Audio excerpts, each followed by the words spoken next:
May 1st used to be moving day for everyone in New York City. New York City. Mayday, Mayday, Mayday. If you think the crowds at Manhattan's Rockefeller Center get crazy during the holidays, imagine the majority of the city's population packing the streets with beds and other personal belongings on a single day of the year. That's how it was for the better part of 2 centuries for New Yorkers. Thanks to a colonial era tradition that may have stemmed from the English celebration of May Day, May Day, May Day, or at least traditions brought over from European settlers.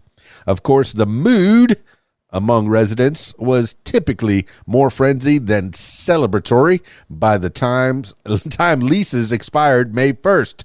An 1855 New York Times article described the scene as everybody in a hurry, smashing mirrors in this haste, and many a good piece of furniture badly bruised in consequence. The chaos stemmed in part from the fact that landlords had to notify tenants of rent increases on February 1st, which were set to take effect 3 months later. Everyone who didn't agree with the new prices had to be out by 9 a.m. on May 1st. It was a harrowing experience for all but the cartmen, who jacked up their fees for the day, prompting the city to finally regulate rates for movers in 1890. By the early 20th century, May 1st had given way to October 1st as New York's moving day, with the tumultuous proceedings settling into more of an exact science.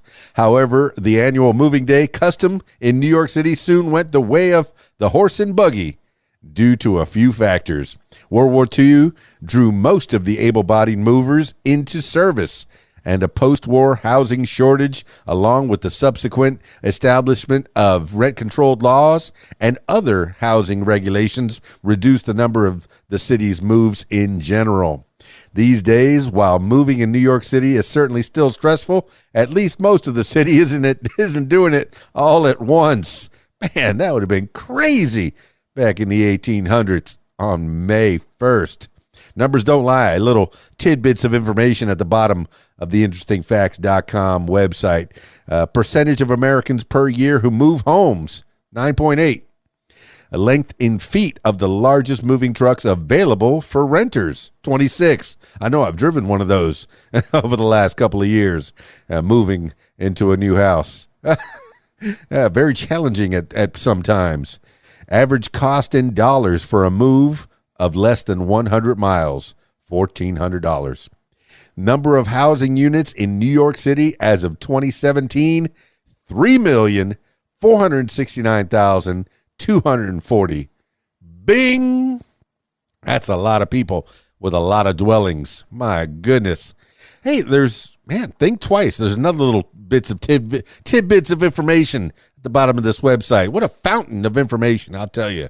While May 1st moving day for renters is now permanently ensconced in New York City's past, it remains alive and well in other areas. Quebec, which also previously had a date of May 1st for most legal agreements, swapped the date for July 1st for housing leases in the early 1970s, although it's now a matter of tradition rather than law. In Boston, where rental markets are driven by the high concentration of college students, the moving trucks come out in full force September 1st. And Chicago, another city influenced by Old English and Dutch celebrations, the 1st of May and October remain the most popular moving dates by hefty margins. Man, interesting facts. May 1st used to be the moving day for everyone in New York City. New York City? I've never been to New York City. I got to get up there. I spent a little bit of time north of the Mason-Dixon at the beginning of the year. I went to Detroit, of all places. I didn't expect to go to Detroit, but I went to Detroit.